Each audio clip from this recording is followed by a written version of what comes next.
सूर बोलती शब्दांशी शब्द पाहती रंग स्वरांचे रूप नवे साकारून येई मैत्र से हे शब्द सुरांचे मैत्र से हे शब्द सुरांचे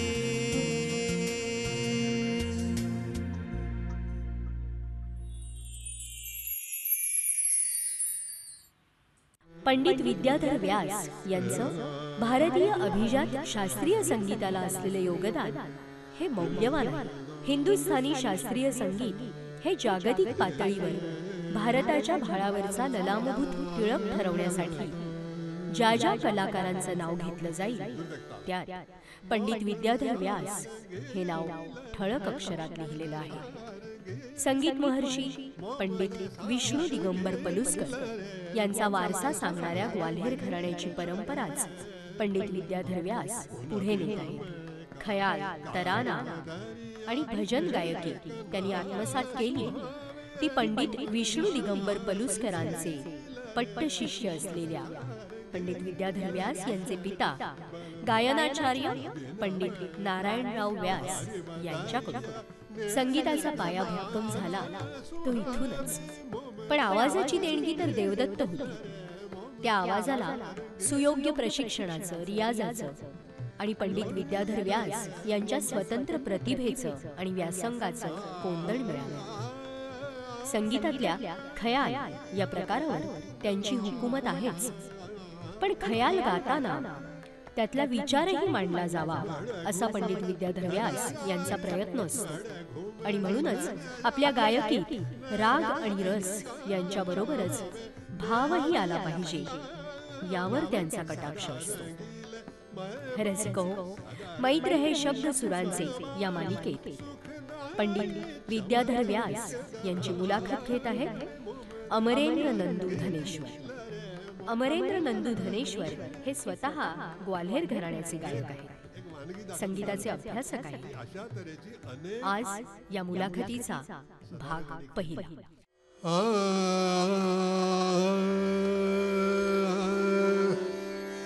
चैतन्य सर्वभूता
नमस्कार, मी अमरेंद्र धनेश्वर आपणा सर्वांचं मैत्र हे शब्द सुरांचे या कार्यक्रमात हार्दिक स्वागत करतो.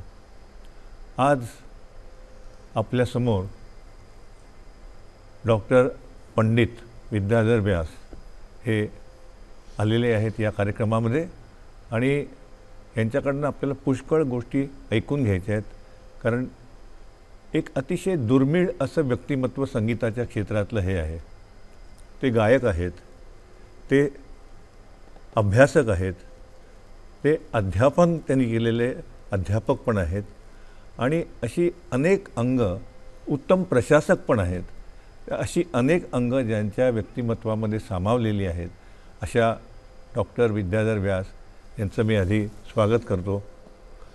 आणि आपण जी काही गप्पा मारणार आहोत किंवा एकमेकांशी बोलणार आहोत, तुम्हीच जास्ती बोलणार आहात, तर त्यातून तुमचं व्यक्तिमत्व हे कसं संगीताच्या क्षेत्राच्या दृष्टीने पुष्कळ आगळं वेगळं आहे हे नक्कीच लोकांच्या लक्षात येईल. आजचा जो कार्यक्रम आहे आपला त्यामध्ये डॉक्टर विद्याधर व्यास तर इथे आहेतच, तबल्यावरती आहेत प्रवीण करकरे उत्तम तबलावादक, हार्मोनियमवरती आहेत श्रीनिवास आचार्य अतिशय निष्णात हार्मोनियम वादक, पंडित विद्याधर व्यास यांचे 2 शिष्य तानपुऱ्यावरती आहेत सानिका गोरेगावकर आणि डॉक्टर राहुल प्रकाश. असा हा आपला संच आहे. कार्यक्रमाची सुरुवात करताना पंडितजींनी जयजयवंती रागातला एक श्लोक आपल्यासमोर सादर केला आणि त्या मोहमयी स्वराच्या संबंध आपण त्या अवगुंठनामध्ये आपण पुष्कळ रमून गेलो होतो. तर आता या सुंदर अशा रागसंगीताच्या विविध अंगांच्या मध्ये ज्यांनी संचार केलेला आहे आणि अजूनही संचार त्यांचा सुरू आहे अशा पंडित विद्याधर व्यास यांच्याशी आपण गप्पा मारूया आणि ते काही काही आपल्याला ऐकवत पण जाणार आहेत. तर सुरुवातीला मी त्यांना असा प्रश्न विचारतो की ग्वाल्हेर घराणं त्याच्या पलुस्कर शाखेशी त्यांचा फार म्हणजे त्या शाखेमध्ये यांचं शिक्षण झालं आहे आणि त्यांनी संपूर्ण आयुष्य या विशिष्ट शाखेतल्या संगीत जोपासण्यात त्याची उपासना करण्यात घालवलेलं आहे. तर त्यांना मी असा प्रश्न विचारू इच्छितो की ग्वाल्हेर घराणं म्हणजे ख्याल संगीताची गंगोत्री असं मानलं जातं. तर थोडक्यात आपण सांगू शकाल का याचं कारण काय आहे किंवा थोडक्यात ग्वाल्हेर घराण्याचा इतिहास किंचित आपण सांगू शकाल का? जेव्हा आपण घराणं या संकल्पनेबद्दल बोलतो त्यावेळेला एक गोष्ट लक्षात ठेवली पाहिजे की घराणं ही संकल्पना ख्याल गायनाशी जोडलेली आहे. जेव्हा ख्याल गायन अस्तित्वात आलं किंवा यायला लागलं त्याच्या आधी घराणं ही संकल्पना अस्तित्वात नव्हती. ख्याल गायनाच्या आधीची जी आपण गायन विधा म्हणू ती ध्रुपद गायकी या ध्रुपद गायन, ध्रुपदाच्या बरोबर ध्रुपद धमार अशी एक जोडी अशी बोलली जाते. गायकी एकच, फक्त विषय थोडे वेगळे आणि त्याचे तालसुद्धा हे वेगळे, अशा तऱ्हेचाच तो फरक आहे. पण ध्रुपद धमार गायकीच्या नंतर ख्याल गायकी जेव्हा अस्तित्वात आली त्याचबरोबर घराणं ही संकल्पनासुद्धा अस्तित्वात आली. पण साधारणतः कुठल्या वर्षी असावं? हे साधारणपणे आपण म्हणू की 18व्या शतकात 17व्या शतकाच्या उत्तरार्धापासून हे सुरुवात झालं. अगदी विशिष्ट सांगायचं झालं तर मोहम्मद शाह रंगीले हा जो बादशाह होता मुघल बादशाह, तर त्याच्या आमदानीमध्ये त्यांचे कोर्ट ज्याच्या दरबार संगीतज्ञ होते त्याच्यामध्ये नियामत खां असा एक चांगला बीन वादक हा त्यांच्या दरबारामध्ये होता. आता असं एक पाहिलं जातं की तानसेन हा जो संगीताचा म्हणजे प्रमुख हा गायक असं जर म्हटलं जातं तानसेन, तर तानसेन हा गायक होता. पण तानसेनचा पुत्र आणि ते जे वंशज आहे त्यांनी गायन ही विधा ही स्वीकारली, म्हणजे ते गायनामध्ये गेले. आणि तानसेनाची पुत्री आणि तो वंशज यांनी वादन या विषयामध्ये प्रावीण्य तो विषय घेतला. तर त्या वादन म्हणजे त्यावेळेला कुठलं वादन होतं, त्यावेळेला प्रमुख वाद्य हे बीन, म्हणजे ज्याला आपण वीणा म्हणू, वीणा शब्दाचाच अर्थ बीन आहे. तर बीन होतं आणि हे सगळे बीनकार किंवा बीन वादक हे आपलं जे आपण म्हणतो ना ॲन्सेस्ट्री, ही ॲन्सेस्ट्री तानसेनाच्या पुत्री वंशजाचीकडे मानतात. तर त्या ह्याच्यामध्ये नियामत खां हा एक चांगला बीन वादक होता. काही कारणामुळे बादशहाची त्याच्यावर गैरमर्जी झाली आणि त्याला दरबारातून काढून टाकण्यात आलं. आता त्यावेळेला असं होतं की संगीतकार हे वर यांचे आश्रयदाते मुख्यत्वे हे मोठे मोठे जमीनदार म्हणा, मोठे मोठे अशा संस्थानिक म्हणा किंवा शासक म्हणा, दरबार वगैरे, त्यांच्यामध्ये दरबार गायक आणि ती एक जी प्रतिष्ठा ही त्या संगीतकारांची असायची आणि त्याच्यामध्ये त्यांची सामाजिक प्रतिष्ठा ही जोडलेली असायची. दरबारातून काढल्यानंतर प्रतिष्ठा राहिली नाही असं झालं. मग कुठल्याही कारणामुळे ही प्रतिष्ठा परत मिळवून घेण्यासाठी, दरबारामध्ये परत स्थान मिळवण्यासाठी त्यांनी प्रयत्न चालू केले. तर त्यावेळेला त्यांना असं आढळलं की बादशाह जो आहे मोहम्मद शाह हा रात्री झोपायला जायच्या आधी हलक्या फुलक्या संगीताचं श्रवण करत असे. अरे वा. आणि त्या हलक्या फुलक्याच्या संगीताचं श्रवण करून त्या आनंदामध्ये मग तो झोपी जाईल. तर त्या हलक्या फुलक्या संगीताचं एक संगीत काय होतं आणि ते कोण गात असे याचा त्यांनी शोध घेतला.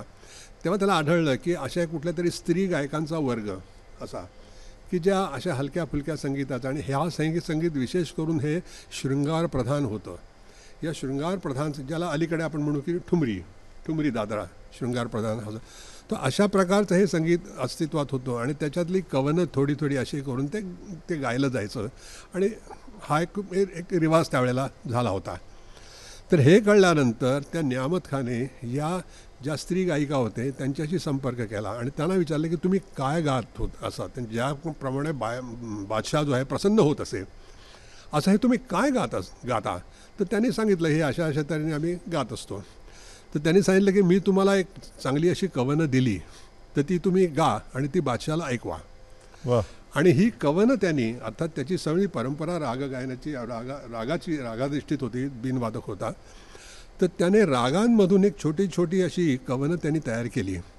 आता कवनं त्यावेळेला ध्रुपद गायन हे प्रामुख्याने अस्तित्वात होतं.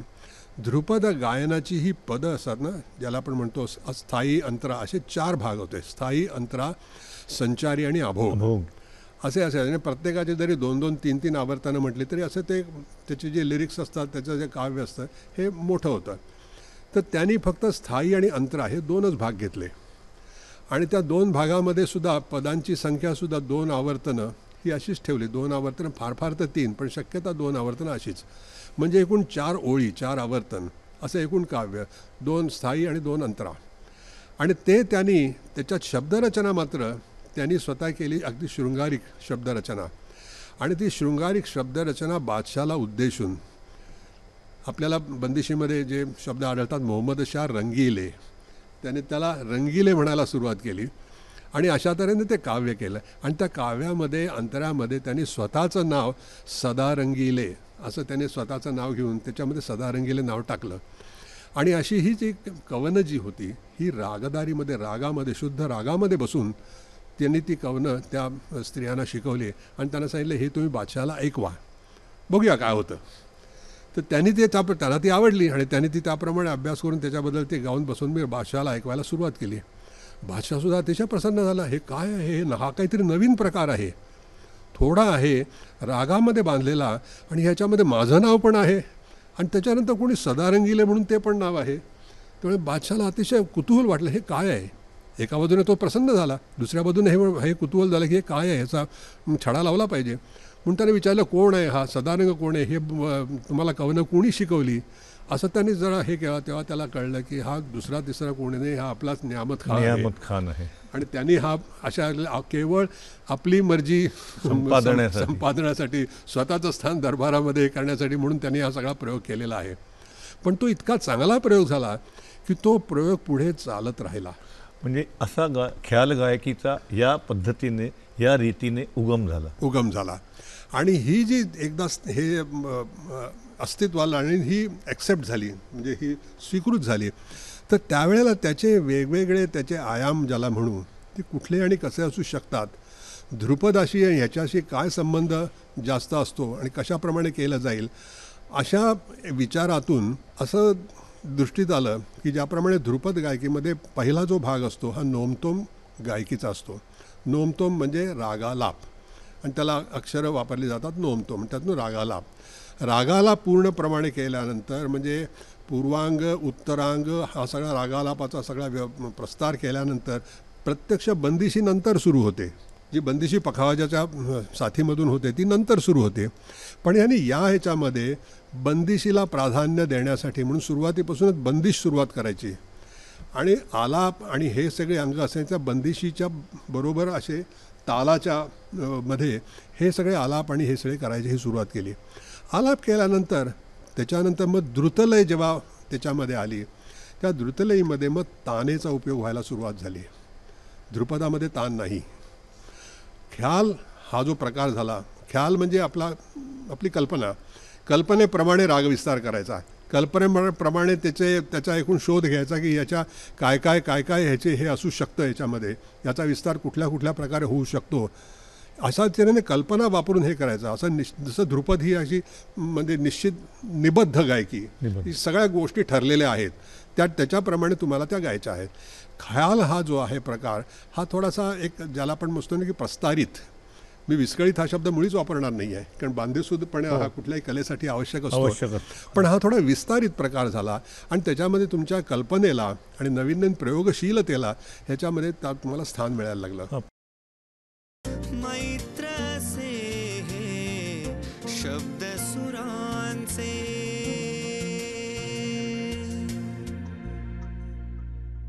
पण आता मी एक उपप्रश्न माझा असा आहे की मग हे सर्व जे गायकी नवीन बनली ती ग्वाल्हेरला कधी आली? हां, ते हे जेव्हा हे सुरू झालं तेव्हा हा प्रकार अंगीकारण्यामध्ये पहिले जे सर्वप्रथम जे गायक पुढे आले त्यांनी हा प्रकार अंगीकारायला सुरुवात केली, ते होते कव्वाली गायक. आपण म्हणतो ख्यालामध्ये ही तान जी आहे ही कुठून आली? ख्यालामध्ये आलाप आले, आलाप क्रिया ही ध्रुपदापासून आली, पण ख्यालामध्ये तान कुठून आली? ध्रुपदामध्ये तान नाही आहे, तर ही तान आणि तान प्रक्रिया ही कव्वालीपासून आली. आणि हे जे कव्वाल गायक होतं, आपण एक साधारणपणे अशी ऑथेंटिक अशी कव्वाली जर पाहिली तर कव्वाली हा मुस्लिम भक्ती संगीत आहे, भक्ती संगीत आहे, सुफी भक्ती संगीत आहे. त्याच्यामध्ये अल्लाह हा माझा प्रियकर, अल्लाह हा माझा सरस्व, आणि असा शृंगारिक भावनेमधून अल्लाची भक्ती, हे सगळं त्या कव्वालीचं एक आपण ज्याला म्हणतो ना की त्या कव्वालीचा प्रकार तो आहे. तर तो त्यांनी वापरून ह्या शृंगारिक कवनं जी आहे आणि त्याच्यामध्ये मोहम्मद शाह रंगीला हा एक प्रतिनिधी म्हणून असं अल्लाची असं एक त्याला एक रूप त्याला दिलं.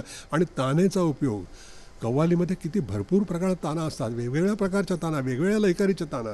तर हा तान प्रकार तो कव्वालीपासून याच्यामध्ये ख्यालामध्ये आला आणि हे एक असं रूप बनायला सुरुवात झाली. जेव्हा घराण्याचा आपण म्हणतो तेव्हा घराणी म्हणतो तो सर्वप्रथम या दृष्टीने सर्वप्रथम घराणं म्हटलं तर त्या घराण्याचं नाव आहे कव्वाल बच्चों का घराना. हे सर्वप्रथम घराणं म्हणायला पाहिजे, म्हणजे अगदी टेक्निकली कव्वाल बच्चों का घराना. आणि या घराण्याचं स्थान होतं लखनौ स्थित कव्वाल बच्चोंचा घराणा, असं हे झालं. आणि त्याच्याप्रमाणे हे ख्याल ही एक पद्धती झाली, त्याच्याबरोबर त्याचे गायन आणि हा उपक्रम चालू झाला, लोकप्रिय व्हायला लागला हा प्रकार. आणि हे करताना मग हा प्रकार शिकायचा कसा, कशा प्रकारे शिकायचा, कशा प्रकारे वाढायचा, याच्याबद्दल विचार चालू झाला. आणि ग्वाल्हेर हे संगीताचं एक प्रमुख केंद्र त्यावेळेला बनलेलं होतं. दिल्लीची राजसत्ता विस्कळीत झाली, राजाश्रय कमी व्हायला लागला, तर त्याच्यामुळे संगीतकार हे ठिकठिकाणी पांगले आणि ठिकठिकाणी अशा शोधात होते की आम्हाला आश्रय कुठे मिळू शकतो. आणि याच्यामध्ये दिल्लीच्या जवळ दक्षिणेकडे ग्वाल्हेर हे प्रमुख एक सत्ता केंद्र असं होतं, ग्वाल्हेर दरबार, की तिथे यांना आश्रय मिळाला सर्वप्रथम. अशा रीतीने पंडितजींनी आपल्याला ग्वाल्हेर गायकीचा उगम कसा झाला हे सांगितलं आहे. ग्वाल्हेरमध्ये जेव्हा सुरुवात झाली तेव्हा हा जो प्रकार कसा आहे करायचा, त्यावेळेला कव्वाल बच्चों का घराना जे होतं त्याच्यामध्ये अतिशय प्रतिष्ठित नाव होतं बडे मोहम्मद खां. हे अतिशय प्रतिष्ठित नाव होतं. तर ग्वाल्हेर दरबारामध्ये या बडे मोहम्मद खांना लखनौहून बोलावण्यात आलं आणि त्यांना दरबारामध्ये गायक हे स्थान दिलं गेलं, दरबार गायक. आणि तिथे त्यांना दरबारामध्ये त्यांची स्थापना झाली आणि त्यांना सांगण्यात आलं की आमच्या दरबारामध्ये जे काही गायक आहेत त्यांना तुम्ही या गायकीची शिक्षण द्या. आणि त्यात नाव होतं त्यावेळेला तरुण मुलं होती, त्यांचं नाव हद्दू खां, हस्सू खां. त्यांचे पुन्हा वडील कादर बख्श वगैरे होते. तर त्यांना ही नवीन गायकीची शिक्षण द्या असं राजांनी सांगितलं. शिंदे दरबार त्यांनी सांगितलं. त्यावेळेला बडे मोहम्मद खान नाराज झाले. ते म्हणाले मी कोणाला शिकवणार नाही, काही नाही करणार वगैरे असे त्यांनी अगदी नकारात्मक भूमिका घेतली. मग काय करायचं, तर त्यावेळेला ह्या हद्दू खां, हस्सू खां ह्यांना लपवून त्यांचं बडे मोहम्मद खानचं गाणं ऐकावं त्यांनी आणि ते ऐकून ऐकून शिकावं अशी योजना करण्यात आली. आणि अशा तऱ्हेने ते दोघे शिकले ती गायकी आणि त्यांचं हळूहळू नाव व्हायला लागलं की हे चांगले शिकलेले आहेत आणि ही गायकी बडे मोहम्मद खानची त्यांनी घेतलेली आहे. हे सगळं झाल्यावर बडे मोहम्मद खानच्या कानावर जेव्हा हे गेलं तेव्हा अतिशय नाराज झाले.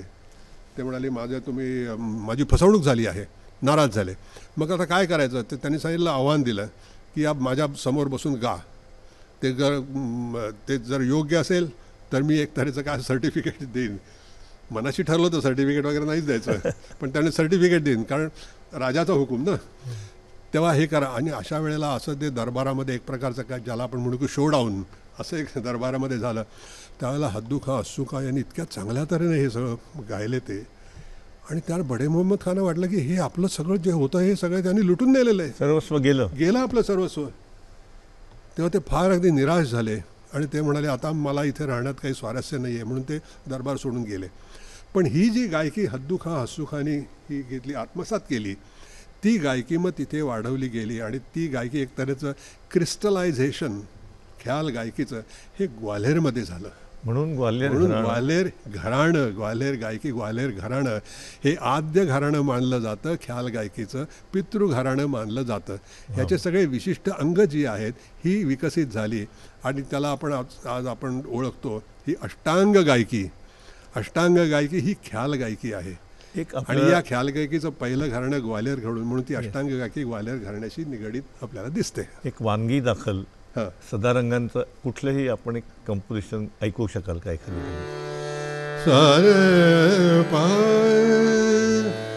प्रमुख राग आहे मल्हार, ज्याला आपण मिया मल्हार म्हणतो. मी ही बंदिश एवढ्यासाठी निवडतो कारण याच्यामध्ये मोहम्मद शहाचं पण नाव आहे आणि सदारंगाचं पण नाव आहे.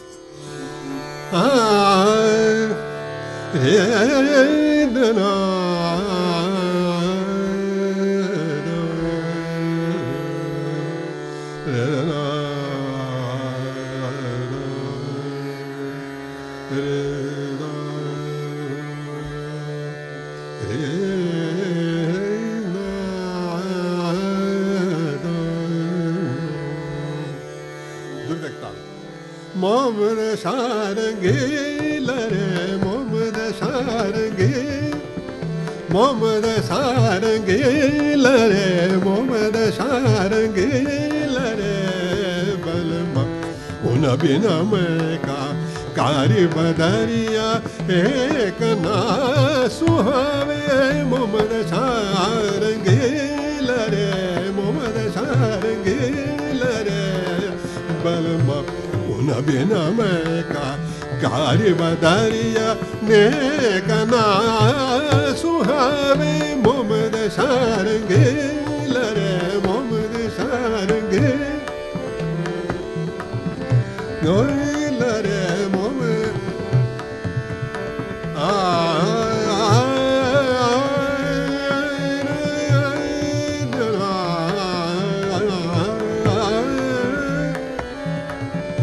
उमड़ घुमड़ घन जाए, उमड़ घुमड़ घन जाए, नेदर सिलावे नेदर सिलावे. सदा रंगील मरबा में सदा रंगील मरबा में सुखदाई चमक भिज दरावे. मोहम्मद सारंगे लरे मोहम्मद सारंगे.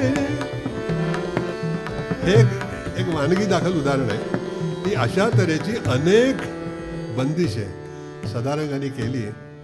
इतकी चांगली झाली की कधी कधी असं पण आपल्याला दिसतं की सदारंगाचं नाव घेऊन इतर जे रचनाकार होते त्यांनी सुद्धा सदारंगाचं नाव घेऊन आपली बंदिशी त्याच्यात रूढ करायचा, खपवणं म्हणतात की त्याला मान्यता मिळेल आणि लोकप्रियता मिळेल. असे पण काही प्रकार झाले. एक गोष्ट मात्र आता मी निरीक्षण केलं ती असं की हे गात होते तेव्हा ते गमकेच्या अंगाने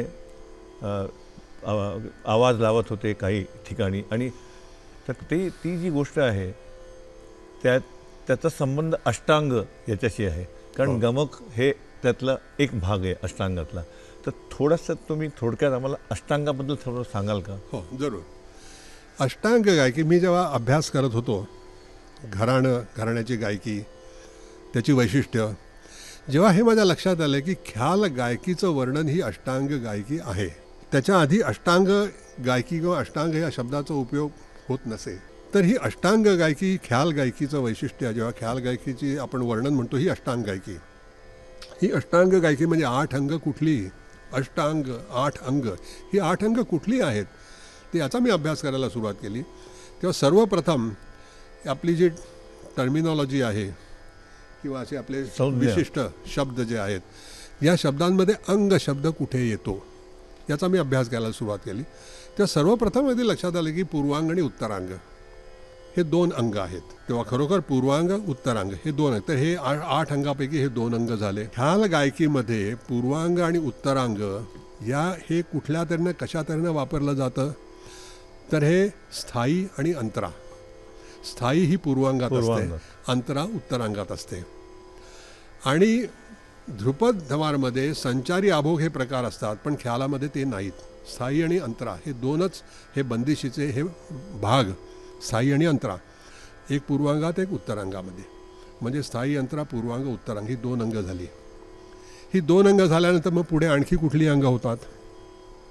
आता आपण गातो, ख्याल गातो म्हणजे काय करतो, आपण आलापचारी करतो आणि आपण तानक्रिया करतो. आलापचारी या प्रकारामध्ये बोल आलाप, लययुक्त आलाप, सरगमीचे आलाप, सगळ्या प्रकारचे आलाप येतात. मुख्य म्हणजे आलाप, ते आलाप करण्याच्या वेगवेगळ्या विधी, वेगवेगळे प्रकार. तर आलाप हा एक अंग झालं. आणि नंतर आपण तानक्रिया करतो. तानक्रियेमध्येच आकाराची तान आहे, तानींचे विविध प्रकार आहेत, सरळ तान, छूट तान, गिटकडीची तान वगैरे वगैरे वगैरे अनेक प्रकार आहेत. हे सगळे लयकारीचे प्रकार आहेत पण मुख्य म्हणजे तान आपण करतो. तेव्हा आलाप आणि तान ही 2 अंग मानता येतील. तेव्हा अशा तऱ्हेने 4 अंग मिळाली आपल्याला, स्थायी, अंतरा, आलाप, तान. त्याच्यानंतर पुढली आणखी 4 अंग कुठली तर माझ्या विचाराने ही पहिली 4 अंग जी आहेत ही स्ट्रक्चरची तान ही अंग आहेत, स्ट्रक्चरल, त्याच्यामुळे स्ट्रक्चर बनतं. आणि पुढली 4 अंग आहेत ही सजावटीची अंग आहेत. त्याच्यामुळे सजावट करता येते. आलापाची सजावट, तानेची सजावट, सजावटीचे कुठले प्रकार आहेत आपल्याकडे तर सगळ्यात पहिला प्रकार सजावटीचा माझ्या मते आंदोलन आणि मींड हा एक सजावटीचा प्रकार. स्वराचं आंदोलन करतो आपण, ऑसिलेशन ज्याला म्हणतो. दाखवू शकाल का? हो प्लीज. गा गा म रे गा प, बिलावल शुद्ध स्वरांचं. गा म रे गा प सा गा म रे गा. आंदोलन आहे. आंदोलन हे एका स्वराशी निगडीत असतं. आंदोलनाचे 2 प्रकार असू शकतात. आंदोलन हे वरून खाली अशा प्रकारे आंदोलन असतं आणि आंदोलन असं हॉरिझॉन्टल हे सुद्धा गा गा हे असे वरून खाली आपण वरून खाली म्हणा, खालून वर असं व्हर्टिकल त्याची मुवमेंट असते. गा हॉरिझॉन्टल मुवमेंट. अशा 2 तऱ्हेनं हे आंदोलन आहे एका स्वराशी निगडीत. मींड, मींडमध्ये 2 स्वर त्याच्यामध्ये अंतर्भूत असतात आणि एका स्वरातून दुसऱ्या स्वराकडे त्याची स्वराची आस बिघडू न देता आस कायम ठेवून मधले स्वर कितीही असतील, 1 असतील, 4 असतील किंवा सप्तकाचे असतील, स्वर न दाखवता आणि असं ते त्याचे एक संपर्क असा एक बांधण्याचे 2 स्वर एक दुसऱ्याची बांधायची ही क्रिया असते. गोलाईने ही स्त्रिया असते, ही मींड. गा रे गा प सा प धा ग धा ग गा धा ग. आता ग आणि ध या स्वरांना जोडलेली आकारामध्ये आणि बिलकुल एका गोलाईने जोडली ध ग. आता धच्या मधले जे स्वर प आहे, म आहे हे न दाखवता जणू काही हे 2 स्वर अस्तित्वातच नाही आहेत असे न दाखवताना हे 2 स्वर जोडले गेले. प रे रे पा प रे गाणे ने मा सा एक आपल्याला विनंती करतो की बिलावल रागातली एखादी रचना ऐकवा नाही, हे तुम्ही सांगताय ते मजा येईल फार आम्हाला. तर मींड हा प्रकार आहे. मींडमध्ये सुद्धा आरोही मींड आणि अवरोही मींड असे दोन भाग असतात. तर आंदोलन आणि मींड एकच क्रिया, वेगवेगळे प्रकार, त्याच्यामुळे हा एक अंग झाला. तेव्हा आपण म्हणू शकतो हे सजावटीचं पहिलं अंग आणि एकूण अंगापैकी 5वं अंग हे आंदोलन आणि मींड. त्याच्यानंतर आपण काय करतो, आपण करतो बेहलावा. बेहलावा आणि गमक हे एक अंग आपल्याला म्हणता येईल. बेहलावा आणि गमक एकच गोष्ट आहे, पण बेहलाव्याची लय धीमी लय आहे आणि गमक याची गती अतिशय गतिमान असा गमक, आणि स्वरानं आधी आपण ज्याला म्हणतो ना फोर्सफुली असं स्वर घेणं आणि गतिमान, ही गमक झाली. बेहलावा हा बेहलावा 2पेक्षा जास्त स्वरांचा असतो. 2 कमीत कमी 2, 3, 4 स्वर.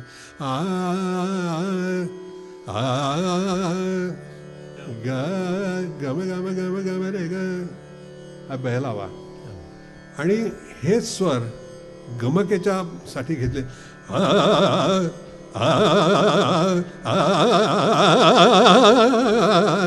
गमक ग रे ग. पण हे आपण बंदिशीत कसं गुंततात ते जरा आम्हाला. बहलावा या शब्दाचा अर्थ काय आहे? बहलाना, लाड प्यार करणं, दिल बहलाना. तर असं तो हा जो भाव आहे, हा बहलावा, याच्यामध्ये स्वरांशी हा भाव जोडलेला आहे. आणि गमक म्हणजे जोरदार अशी. तर हे 6वं अंग हे झालं बहला. मैत्र से हे शब्द सुरांचे.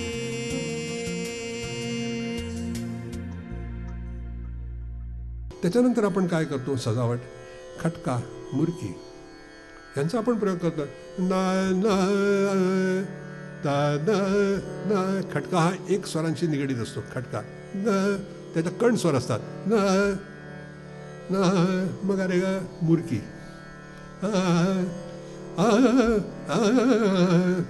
खटका मुरकी. खटका खट खट खट खटका मुरकी. मग त्याच्यामध्ये खटका, मुरकी, सूत, जमजमा हा सगळे प्रकार आले. हे स्वर सजावट आहे. हे 7वं अंग. आणि 8वं अंग शेवटचं तितकंच महत्त्वाचं आहे, लयकारी. लयकारी, वेगवेगळ्या लयकारीने कसे आपण सजावट करतो.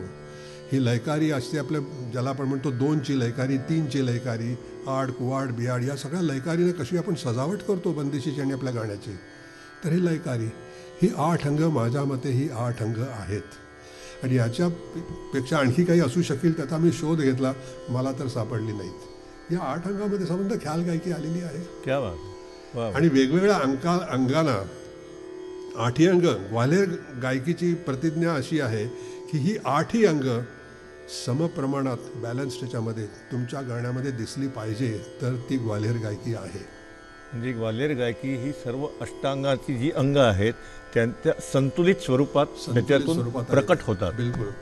आलाप म्हणजे आलापात जास्त केल्या, तान म्हणजे तानात जास्त, असं नाही. सगळं समप्रमाणात आले पाहिजे. बाकी सगळी अंग समप्रमाणामध्ये संतुलित, बॅलन्स्ड ही दाखवली गेली पाहिजे. आणि अशी संपूर्ण गायकी, ही अष्टांग गायकी, ही ग्वाल्हेरने अंगीकारली. कारण पहिलंच ते घराणं होतं, त्याच्यामध्ये ही सगळी अंग आली. ते ख्यालियांचं घराणं, त्याच्यामुळे ही अष्टांग गायकी, ग्वाल्हेरशी हे नाव निगडीत झालं.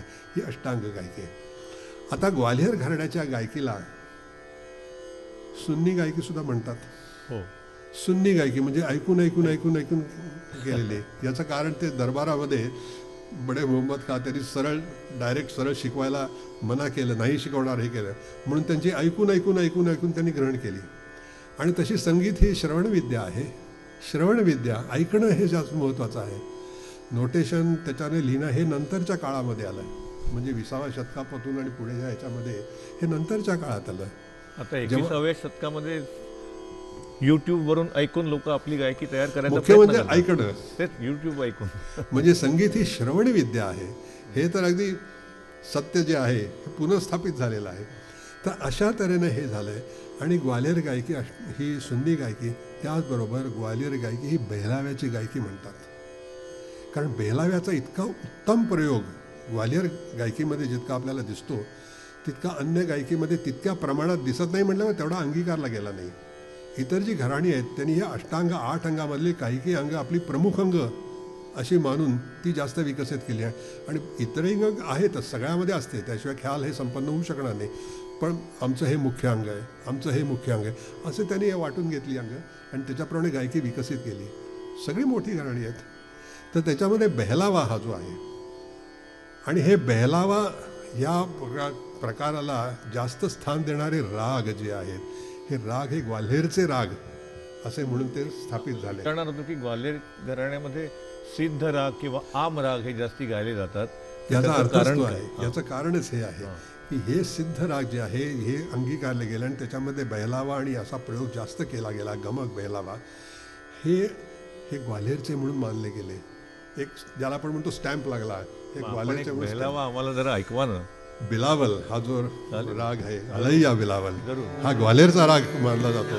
इतर घराण्यामध्ये हा इतका जास्त ऐकायला येत नाही, गायला जात नाही.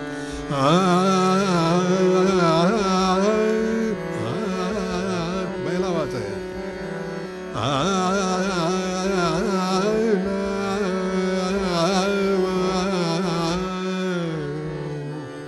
यातली एक अगदी पारंपरिक रचना. कान बटरिया गैलो माई, कान बटरिया गैलो माई, कान बटरिया गैलो माई, कान बटरिया गैलो. ही लयकारी आठवण गैलो गैलो माई, कान बटरिया गैलो माई, कोण बटरिया गैलो गैलो माई, कोण बटरिया गैलो दे हो बता. पहिला माई दे हो बता, माई दे हो बता. मगन वागत माई चूर वाग हिलवा, घर वागत माई चूर वाग हिलवा, कौन बटरिया गैलो माये, कौन बटरिया गैलो, कौन बटरिया गैलो गैलो माये, कौन बटरिया गैलो. लेना गई सोना, लेना गई सोना, अरे हाटवा रे इतने गरीब गैलो, कवन राह माये, कौन बटरिया गैलो. लेना गई सोना, लेना गई सोना, अरे हटवा रे इतने गरीब गैलो, कवन राह माये, कौन बटरिया गैलो. खास ग्वालेरी ठेवण म्हणतो ना आपण, ग्वालेरी ठेवण गायकीची ही अशी आहे. लेना गई सोना, लेना गई सोना, अरे हटवा रे इतने गरीब गैलो, कवन राह माये, कौन बटरिया गैलो. ही अंग अशी वेगवेगळी अंग ही म्हणजे अशा तऱ्हेचं गायन ऐकलं म्हणजे निश्चित मानून चला की ही ग्वाल्हेर गायकी आहे. क्या बात. वा वा. कालमानाप्रमाणे हळूहळू फरक होतो आणि तसा होतही असतो. पण ही सुरुवातीची ज्याला आपण म्हणतो ना त्याची ओळख ही अशा तऱ्हेची होती. आता मला असं वाटतं की तुमचे गुरु पंडित नारायणराव व्यास हे म्हणजे तुमचे वडील पण आणि तुमचे गुरु पण. हो. तर मला असं विचारायचं आहे की म्हणजे आपल्या सर्व प्रेक्षकांना नारायणराव व्यास माहितीच असतील नक्की, कारण त्यांच्या 1930च्या दशकामध्ये ज्या ध्वनिमुद्रिका निघाल्या त्याच्यामध्ये सखी मोरी रुमझुम हे अतिशय लोकप्रिय झालं दुर्गा रागातलं. त्याच्यानंतर राधेकृष्ण बोल मुखसे एक भजन त्यांनी गायलं होतं, ते पण फार सुंदर भजन म्हणून गणलं जातं.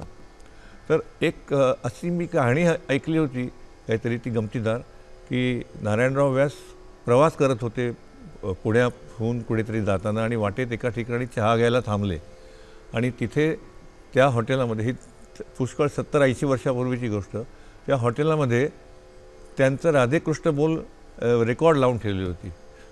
तर त्याच्यातून काहीतरी गमतीचा प्रसंग घडला, आपण सांगा ना आम्हाला. हो, ते गमतीचा प्रसंग म्हणजे असा आहे की ते प्रवास करता करता जसं आपण म्हणतो ना, चला चहा घेऊया, थांबूया जरा, म्हणून ते एका चौकामध्ये, छोट्या गावामध्ये थांबले ते आणि तिथे चहाच्या हॉटेलमध्ये गेले आणि तिथे ग्रामोफोन रेकॉर्ड होता आणि त्या याच्यामध्ये त्यांची रेकॉर्ड लावली होती वडिलांची मध्ये, आणि ती सखी मोरी रुम झुम अशा तऱ्हेची ती रेकॉर्ड वगैरे होती. तर आश्चर्य वाटलं, आनंदही वाटला, आश्चर्य वाटलं, अरे एवढ्या छोट्या गावामध्ये सुद्धा इतकी माझी रेकॉर्ड इतकी लोकप्रिय झालेली आहे. तर त्यांनी त्या मालकाला सांगितलं, हे जे तुम्ही वाजवताय ना, ही रेकॉर्ड, ही माझी रेकॉर्ड आहे, हा आवाज माझा आहे, माझी रेकॉर्ड आहे, असं त्यांनी सांगितलं. तर त्या मालकाला अगदी आश्चर्यच वाटलं आणि त्याचा विश्वास बसेना. तो म्हणाला, तुमची शक्यच नाही आहे. का शक्य नाही आहे? तुम्ही आतमध्ये ह्याच्यात गेलात तरी कसा, या मशीनमध्ये गेलात तरी कसा? त्यांना वाटलं की जो गायक आहे तो मशीनमध्ये जाऊन तो गातो आणि मग ती आपल्याला ऐकायला येतं. अशा प्रकारची त्यावेळेला सुरुवात, कारण ती टेक्नॉलॉजी आणि हे सगळं हे नवीन नवीन होतं ना, कसं वाजतं, काय वाजतं, त्याच्यामागे काय प्रकार आहे हे माहिती नव्हतं लोकांना. अशी ती गंमत झालेली. मैत्र से हे शब्द सुरांचे.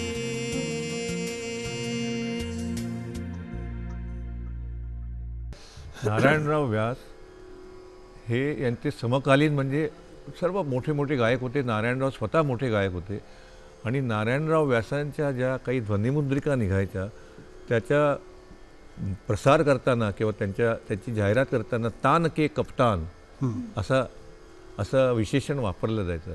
तर त्यामुळे अतिशय मोठ्या कलाकाराच्या पोटी, म्हणजे त्यांच्या घरात यांचा जन्म झाला आणि त्यांचे गुरु आणि वडील दोन्ही एकच व्यक्ती होती. मला आपल्याला असं विचारायचं आहे की आजकालचं मी पाहतो की बऱ्याच लोकांचा कोणतरी असा एक रोल मॉडेल ज्याला आपण म्हणू, ज्यांच्यापासून आपण प्रेरणा घेऊ किंवा ज्यांना आपण आदर्श मानू, असं गायक असतो आधीच्या पिढीतला कलाकार. तर तुमच्या बाबतीत रोल मॉडेल किंवा कोण होतं? माझ्या बाबतीमध्ये म्हणायचं झालं तरी माझ्या सुदैवाने माझा जन्मच अशा घरात झाला की जे संगीतकारांचं घर होतं. व्यास, माझे वडील पंडित नारायणराव व्यास, त्यांचे मोठे भाऊ पंडित शंकरराव व्यास, हे सगळे पंडित विष्णू दिगंबर पलुसकरांचे शिष्य. आणि ह्या संगीतामध्ये अगदी ओतप्रोत भरलेल्या अशा घरामध्ये माझा जन्म झाला. हे माझं भाग्य, केवढं मोठं भाग्य मी म्हणतो. त्याच्यामुळे काय झालं की जन्मापासूनच संगीताचे संस्कार हे माझ्या कानावर पडत गेले. जन्मापासूनच सगळ्या संगीताच्या संस्कारामध्येच मी वाढलो आणि त्याच्यामुळे हे जे संस्कार जे आहेत, संस्कारांना मी अत्यंत महत्त्व देतो. या संस्कारामध्ये मुळेच तुमचं जीवन बनत असतं, तुमचं सगळं आयुष्य बनतं, त्याच्यावर हे सगळे संस्कार फार मोठे कारणीभूत आहेत. तर ते सांगीतिक संस्कार सगळे झाले आणि त्याच्यामध्ये आणि काय आहे की पलुसकर परंपरा, विष्णू दिगंबर पलुसकरांचे हे शिष्य सगळे, त्याच्यामुळे हीच गायकी आणि हे सगळं गाणं माझ्या सतत कानावर पडत गेलं. आणि ज्यावेळेला मी शिकत होतो, हे शिकणंसुद्धा असंच चालू व्हायचं की घरात चालू असायचे, शिष्यवर्ग याचे शिकायचे आणि ते सगळं कानावर पडायचं. त्याच्यामुळे फॉर्मली शिकणं यापेक्षा हे इन्फॉर्मली ग्रहण करणं हाच माझ्या बाबतीमध्ये जास्त झाला. कल्पना करा, शाळेमध्ये मुलगा जातो आहे, 7वीमध्ये 8वीमध्ये आहे, शाळेत मुलगा जातो आहे आणि शाळेत जाताना गुणगुणतो काय, हमारे डेरे जाओ जी. हा बडा ख्याल गुणगुणत चाललाय 7वा 8व्या इयत्तेतला मुलगा. देसी रागातला बडा ख्याल, देसी रागातला बडा ख्याल. कारण काय की त्यावेळेला सकाळच्या वेळेला 9 वाजल्यापासून ही सगळे शिष्य यायचे शिकायला आणि तो सगळा ख्याल आणि हे सगळं चालू असायचं. आणि जे घरात चालू असलेलं सगळे मोठा ख्याल, बडा ख्याल म्हणा, हे सगळे मोठे मोठे राग म्हणा, हे सगळे कानावर पडता पडता तेच गुणगुणत चाललं. त्यावेळेला माहिती नाही राग, त्यावेळेला माहिती नाही हा कुठला राग आहे, काय आहे, कुठला ख्याल आहे, त्याचं काय माहिती नाही, पण तेच गुणगुणत चालायचं. हे संस्कार झाले. आणि त्याच्यामुळे जेव्हा फॉर्मली जेव्हा मी शिक्षणाला सुरुवात केली आता आपल्याला आपण गाणं शिकायचं, आपल्याला गायक व्हायचं आहे, या उद्देशाने जेव्हा शिकायला सुरुवात केली त्यावेळेला माझे रोल मॉडेल एक तर समोर माझ्या बसले माझे गुरु, माझे वडील पंडित नारायणराव व्यास रोल मॉडेल, आणि त्याचबरोबर Pandit D.V. Paluskar role model. क्या बात हे है. दोन मुख्य माझे रोल मॉडेल. पलुस्कर म्हणजे त्या परंपरेतले, आणि D.V. पलुस्करांच्याबद्दल सगळी माहिती आहे. D.V. पलुस्करांनी जेव्हा संगीत शिकायला फॉर्मली जेव्हा संगीत शिकायला सुरुवात केली तेव्हा त्यांचे पहिले गुरु माझे वडील पंडित नारायणराव व्यास हे होते. माझ्या वडिलांच्याकडे पंडित D.V. पलुस्करांचं सुरुवातीचं शिक्षण वगैरे झालं. त्याच्यानंतर काही कारणामुळे त्यांना मुंबई सोडायला लागली, त्यांच्या आईला मुंबईला सोडायला लागली, पुण्यालाच ते स्थायिक झाले, आणि पुढचं शिक्षण विनायकराव पटवर्धन यांच्याकडे त्यांचं झालं. आणि तेव्हा ही गायकी आणि सगळे मुंबईला जेव्हा पंडित पलुस्कर यायचे आमच्या घरीच त्यांचा मुक्काम असायचा, गाणं चालू असायचं, हे सगळं हे संस्कार सगळे माझ्या कानावर पडले. किती भाग्याची गोष्ट. आणि रोल मॉडेल ते हे दोन माझे रोल मॉडेल. त्याच्यानंतर ज्यावेळेला हळूहळू समज वाढायला लागली, संगीतातले वेगवेगळे इतर गायक ऐकायला यायला लागले, तर त्यावेळेला मग असे अनुकरण योग्य म्हणजे ज्यांच्या गायकीमध्ये ज्यांच्या आपल्याला फार चांगली गोष्ट आढळली आणि ती आपण घेऊ शकू आणि घ्यावीशी वाटली, असे जे त्यांना रोल मॉडेल्स म्हणू की यांची एक गोष्ट आपल्याला घ्यावीशी वाटते, त्या रोल मॉडेलमध्ये मग कुमार गंधर्व हा एक रोल मॉडेल झाले, पंडित भीमसेन जोशी रोल मॉडेल झाले, पंडित मल्लिकार्जुन मनसूर रोल मॉडेल झाले. स्वर लगाव, सुरेल स्वर लगाव, आणि कशा तऱ्हेने आपले भाव आपल्या वेगवेगळ्या तऱ्हेने प्रगट करायचे. या प्रत्येकांच्या शैली अगदी वेगवेगळ्या, पण त्यांची अशी काही काही अंगाणी ही अशी इतकं वाटायचं की आपल्याला आपण सुद्धा अशी घेऊया. क्या बात. आणि गायक अशाच गोष्टीतून घडत असतो, अशाच गोष्टीतून घडत असतो. तर ते एक माझं सद्भाग्य आहे. एक मला असं कोणीतरी सांगितलं किंवा मी वाचलं आहे की MS सुब्बुलक्ष्मी या भारतरत्न मिळालेल्या पदवी मिळालेल्या एक गायिका, मोठ्या गायिका, तर त्यासुद्धा नारायणरावांच्याकडे शिकायला येत असतात हिंदू कॉलनीमधल्या घरात. तर त्यावेळेला असं एक हे होतं की पंडित विष्णू दिगंबर पलुस्कर महर्षी, संगीत महर्षी पंडित विष्णू दिगंबर पलुस्कर, त्यांचं आयुष्य हे त्यांनी संगीतोद्धारासाठी हे आयुष्य वेचलं त्यांनी. संगीतोद्धार म्हणजे काय? संगीत आणि संगीतकार यांचा सामाजिक उद्धार याच्यासाठी केलं. आणि या सामाजिक उद्धारासाठी त्यांनी एक आपल्या हातामध्ये एक ज्याला आपण टूल म्हणू, अलीकडे हा शब्द फार प्रचारात आहे, टूल, हा वापराचा केला. हा म्हणजे भजनं, आणि विशेष भजनं म्हणजे रामायण, तुलसी रामायणातली भजनं. पंडित विष्णू दिगंबर पलुस्कर अगदी जाज्वल्य रामभक्त होते. त्यांनी नाशिकला रामनाम आधार आश्रमाची स्थापना केली आणि तुलसी रामायणाचा त्यांचा अभ्यास करून, आणि त्यातले ते दोहे त्यांनी घेऊन त्यांना रागदारीमध्ये त्यांना चाली लावल्या आणि ही भजनं लोकप्रिय केली. आणि ही भजनं ज्यावेळेला लोकांच्या घराघरात गेली, लोकप्रिय झाली, त्या भजनांच्या बरोबर राग हे लोकांच्या घरात गेले. क्या बात. आणि तेव्हा रागदारीचा प्रचार प्रसारासाठी त्यांनी भजनांचा वापर केला. आणि ही भजनंसुद्धा ही रामाची भजनं, त्याच्याबरोबर तुलसीदास, त्याच्याबरोबर सूरदास, मीरा, कबीर यांची भजनं एकत्र करून त्याने ती भजनं त्यांना चाली लावल्या आणि ही भजन गायकी प्रसिद्ध झाली. आणि ही भजन गायकी ही पलुस्कर परंपरेचा एक मुख्य भागसुद्धा झाला. एक विनंती करू का आपल्याला की इतकी भजनं त्यांनी रागाधारित अशी रचली, त्यातलं एखादं आम्हाला आधी ऐकवा ना. जरूर, अनेक आहेत ते भजनं, कुठलाही म्हणजे अनेक भजनं यांची स्वररचना पंडित विष्णू दिगंबर पलुस्कर यांची आहे. त्याच्यानंतर रेकॉर्ड स्वर ही भजनं माझे वडील पंडित नारायणराव व्यास, पंडित ओंकारनाथ ठाकूर, पंडित विनायकराव पटवर्धन या पंडित विष्णू दिगंबर पलुस्करांच्या शिष्यांनी रेकॉर्डवर सुद्धा ही भजनं ही संग्रहित केलेली आहेत आणि त्याच्या रेकॉर्ड प्रसिद्ध आहेत. आणि याच्यामध्ये अगदी लोकप्रिय नाव म्हणजे पंडित D.V. पलुस्कर, त्यांच्या आवाजातली ही भजनं जी आहे ही अतिशय लोकप्रिय झालेली. तर या सगळ्यांची स्वररचना ही पंडित विष्णू दिगंबर पलुस्करांची आहे. तर त्यातली एक भजनाची आपण ज्याला म्हणतो झलक, एक 2-3 भजनांची अशी जस्ट झलक मी आपल्या समोर मांडतो. आपल्या सर्वांच्या कानामध्ये ही भजनं आहेतच. पायोजी मैले राम रतन धन पायो, पायोजी मैले राम रतन धन पायो, पायोजी मैले पायो वस्तु अमोलिक दे मेरे सतगुरु वस्तु अमोलिक दे मेरे सतगुरु कृपा कर अपनायो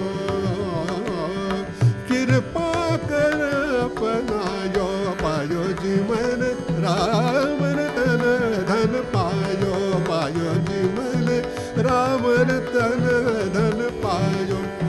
राग झिंझोटीमध्ये हे भजन हे बांधलं गेलेलं आहे. झिंझोटीमध्ये ठुमकी चलत रामचंद्र ठुमकी चलत रामचंद्र बाजत पैदरिया ठुमकी चलत रामचंद्र ठुमकी चलत.